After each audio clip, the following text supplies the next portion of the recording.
Diary Entry Day 3. The dawn of a new day broke, and I rose from my uneasy slumber.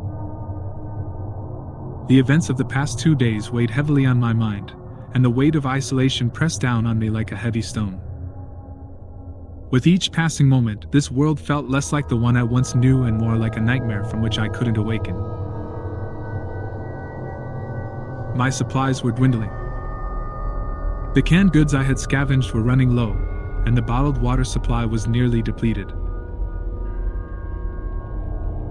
It was time to venture out once more, to face the dangers of the outside world in search of sustenance.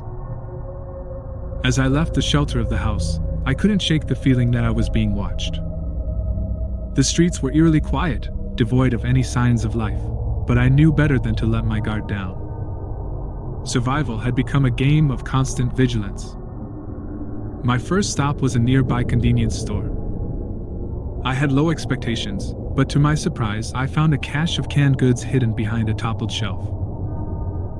It was as if some kind soul had left them there, a small act of kindness in this otherwise brutal world. As I loaded my backpack with the newfound supplies, I heard a noise from the back of the store, a low, guttural growl. I turned to see a lone zombie, its decaying form stumbling towards me. With a quick, practiced motion, I dispatched it with a blow to the head, a gruesome but necessary act of survival.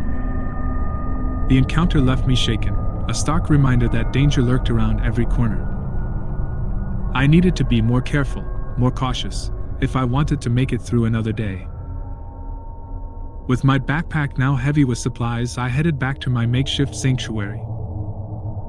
The streets remained quiet, but the dread that had settled in my chest wouldn't dissipate.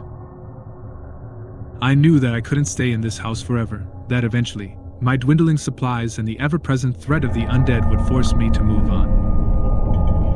The night was restless, filled with the distant sounds of the undead and the heavy weight of solitude.